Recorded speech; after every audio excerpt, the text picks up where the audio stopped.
Audience, I have the most janky setup right now. I'm gonna put a picture up of it right here.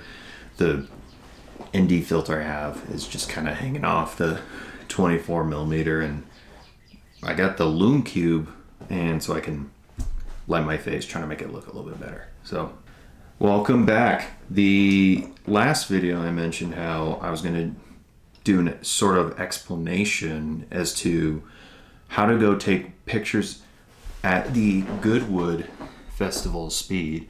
Every time I've gone, which is only twice, the thing I try to do is research for how to take pictures there. And I remember first time going, I couldn't find anything. That was in 2019. Then the second time I went was in 2023, and no one had made a video of, how to go take pictures around Goodwood Festival of Speed. And so I figured I'd just answer my own question by making a video for just the world. So anyway, the way I'm going to structure this video is I'm going to go over some things in order: how to get to Goodwood, clothes to wear for the 4 or so days you're there. It doesn't have to be for the 4 days. What to expect, what gear you can use, camera settings and locations to go take the pictures. And then at the end, I'll play a slow, sample of pictures that are taken when I was there in 2019 and 2023. So first thing, how to get to Goodwood. I would recommend flying to London Heathrow. I mean, that's the only place to get, the only international airport there, I think. And then from there, drive south. It's about 2.5 hour drive, 2 hour drive, something like that, to, let me look it up. I should know this. To Chichester. Fairly easy drive on the A27. And when you go to book, I would book close and book soon. Stuff fills up very quickly. In 2019, I stayed in a hotel in Brighton, and every day we drove an hour to the show, and it wasn't the best. But this time around, it was around a 15-minute drive, and we stayed at an Airbnb. So yeah, I want to talk about clothes to wear for the show. For all the days, I wore jeans, a t-shirt, and comfortable walking shoes. There's a huge amount of walking you're gonna do. I'm gonna be showing the map from 2023 from the Goodwood official site, so you can see just how much walking there is. But just as an example, so the front entrance, it's by the supercar paddock. And if you wanted to walk to, let's say, the main bridge, it's about 5-10 minutes, not even a quarter of the track, since you go all the way to Moulcom Corner and then all the way to the very top of the hill to the rally stage. Let's just say from the front entrance to the rally stage, it's a good 25-30 minutes. So depending on how you want to go plan out your day, I would wear comfortable shoes and just be prepared to do lots and lots of walking. So you get there, you stay, you have your right clothes on and everything.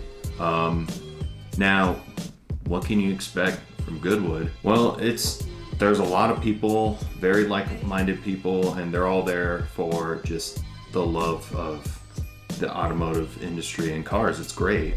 Every time I've gone, it's just been a blast, and I feel very tired at the end of all 4 days, but it's worth it every time we go. And if you're there to take pictures, you just want to be aware of other photographers as well as the official guys, because they can't stand in the way of the sort of photos you may try to get of cars going up the hill, or if you're at one of the stands and people just they walk right in front of you. So it's something to be aware of. It's like a mega car show essentially, but it's a moving motor show. That's what they call it apparently. So number 4, gear you can use. So the first thing I would do is bring extra batteries of these guys. The only reason I say that is because you don't want to bring one and then you do a bunch of burst shooting and then, oh no, my camera's dead. That would just suck. So in the last video I showed the battery grip. Where is it? Showed this guy, the battery grip. This is a big savior, and you don't need one of these. It's just nice. It's more of a nice to have.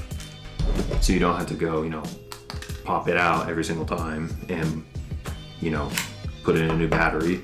It just automatically switches over. So plus, if you end up deciding to get such battery grip, it doubles as a vertical grip as well. I would say 3 batteries at least, and then you can charge them every night after the show's done. So yeah, the next thing I would recommend is bringing a lot of extra memory cards. If you're burst shooting, a V60 is something I'd recommend, depending on what camera you have. So like for my A7R5, a V60 was needed because I'm taking 61 megapixel uncompressed raw files at 7 frames per second or 10 frames per second if I want compressed. So, but that I would recommend, you know, at least one V60 card, minimum like 256 gig, and then a regular like 512 memory card, 512 gigs. Doesn't have to be anything fancy, just because there's a lot of pictures to take if you're really into it, and the burst shooting will eat up space real quickly. And then the lenses I would recommend bringing are a 24-70 and I would say 100 to 400. However, I will say I want to say the longest focal length I've used at the show was no greater than like 135. A lot of the cars behind the hay bales, you can easily get a 100 millimeter. So if you had a 70 to 200, that would work just fine.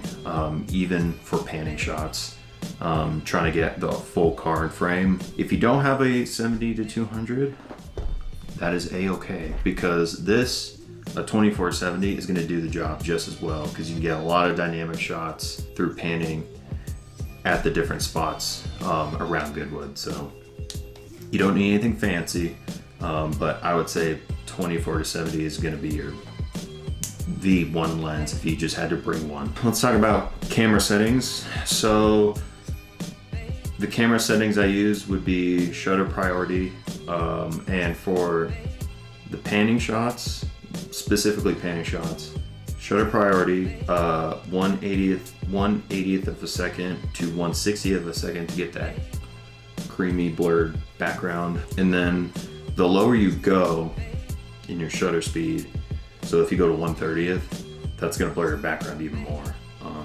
Most of my experiences with 1/60th, it takes a lot of practice to do it, panning shots. So, and then the best thing to do is just work at 180, and then once you gain confidence, like, okay, I can do a 180, do 160, and then 130.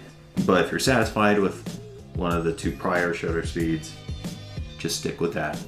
But otherwise, using auto for just a lot of the photos around the booths I would think is totally fine. That's mostly what I do because I'm lazy. And mainly it's good that way, so you don't have to quickly think and react and thinking about what settings your camera has to be.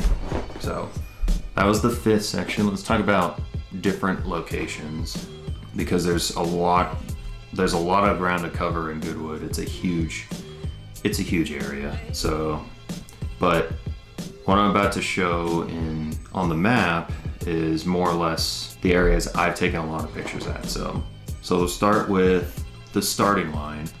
I've taken a few here. It's really cool in this area to get pictures of the cars in the supercar paddock.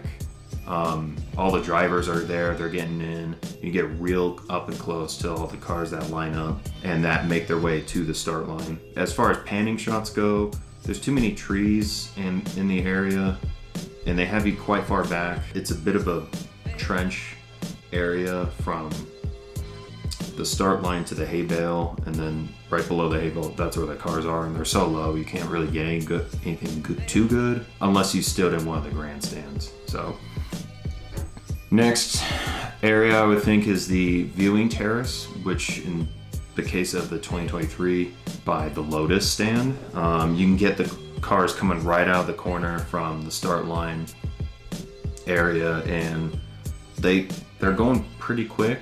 I've used this area for like some of my panning shots. In 2019 when I was there, I could stand on the other side at an area called the Hill Pavilion. They had a small like photo stand you could stand at, but when I went in 23, they blocked it off to regular peasants, and it was just for the official guys. But if for some reason it is open again, for whatever reason, I would potentially try and go there, but do it at your own risk. So then we come to the main grandstands. That's Park 1, 2, and 3. This is where you can get a really incredible shots with the statue in the background and the cars going real quick. When we were there, and it just got some of the coolest shots ever, with the car in focus and like the statue in the background, the Goodwood house. It's a real good opportunity to take pictures there. You can go sit in the grandstand and pan, or you can go actually stand up close towards the hay bales a little bit. There's a rope that goes in front, but there's enough clearance so you can still see the cars going by real quickly. So highly recommend Park 1, 2, and 3 grandstand area. And we're gonna go to the Pheasantry grandstand. So on this grandstand, there's a small metal platform that leads you up to the sitting area. You can stand in that like platform area. You'll see it if you go up the ramp on the right side of the Pheasantry grandstand. And that spot's real cool because you can actually get shots of them coming back down from the hill, and because they all bunch up and they're going off into the paddock area that's behind there, like they all bunch up and you can get some real nice static shots of them with the hay bale and the green like foliage behind it. It's really, really cool. So one of my favorites. So, and then as we work to the Pheasantry, up the road past the Pheasantry grandstand, there's Molecombe Corner. So this corner is really cool because these guys come barreling out like, at speed when they start doing their runs up the hill. Front shot looking at them like as they come racing around the corner. It's really neat. I would also say along that whole road area, it's also a very good viewing area. Since there's not a trench like there is in the start-stop area, and you can stand on that hill and you can see them zoom past and everything. It's really, really good. So, and then if you want, I would venture up to the rally stage area.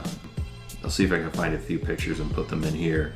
But this rally stage area is really unique. It's kind of hard to get pictures. There's spots around the area that you can actually get the rally cars like kicking up dust and everything. I don't have a whole lot of photos from that area, but if you get good photos, you should share them and let me know. So, but yeah, that is kind of an overview of how to go take in pictures at Goodwood, where to go take them, what to wear, what gear to use. It's a video I've been really wanting to make for a long time, even before I started my first video.